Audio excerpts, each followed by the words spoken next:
यार ग्रेविटी नाम की कोई चीज नहीं है क्या? अगर ध्यान से समझा जाए तो हाँ, ग्रेविटी नाम की कोई चीज नहीं है। अच्छा, अब अर्थ ने इस बॉटल को अपनी तरफ खींचा, ये कोई फोर्स नहीं है? एक बात बता, अगर इसके आसपास के स्पेस ने अगर इसे धक्का दिया होता फिर भी तो ये नीचे गिरता। हाँ यार, इन दोनों सिचुएशंस में भी ये नीचे गिरता। ये देख, हमें स्कूल में क्या पढ़ाया गया है कि एक हर ऑब्जेक्ट दूसरे ऑब्जेक्ट पे फोर्स लगाता है। हाँ, यही तो न्यूटन का लॉ कहता है ना। अगर इस लॉ के हिसाब से चले तो मुझे एक बात बता, इस ऑब्जेक्ट को पता कैसे चलता है कि सो कॉल्ड ऑब्जेक्ट पे फोर्स लगाना है, राइट? मतलब ये कि वो क्या चीज है जो ये दो ऑब्जेक्ट के बीच में ग्रेविटेशनल फोर्स को कैरी कर रही है।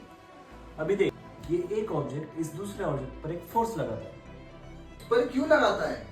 यही सवाल न्यूटन को सताता था, पर इसका जवाब दिया आइंस्टाइन ने। इसे समझते हैं, ये सन है और ये अर्थ है, इन दोनों के बीच में क्या है?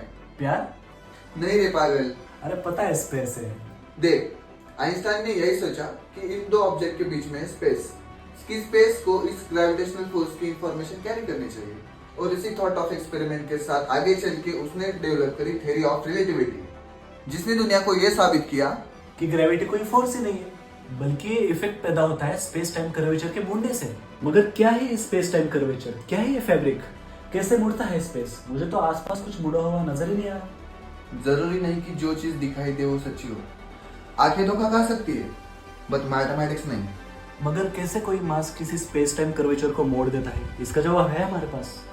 नहीं, हम सिर्फ ये जानते हैं कि ग्रेविटी क्या नहीं है। जैसे ग्रेविटी कोई फोर्स नहीं है। इनफैक्ट क्वांटम मैकेनिक्स जो ये सब चीजें एक्सप्लेन कर पा रही है, वो ये एक्सप्लेन नहीं कर पा रहे कि ग्रेविटी है क्या। यार, इससे तो कंफ्यूजन और बढ़ गई। आखिर है क्या ये ग्रेविटी? आखिर क्या चल रहा है इस यूनिवर्स में? यही तो सारा खेल है यार। जितना हम इस यूनिवर्स को समझते हैं उतना कम समझ पाते हैं।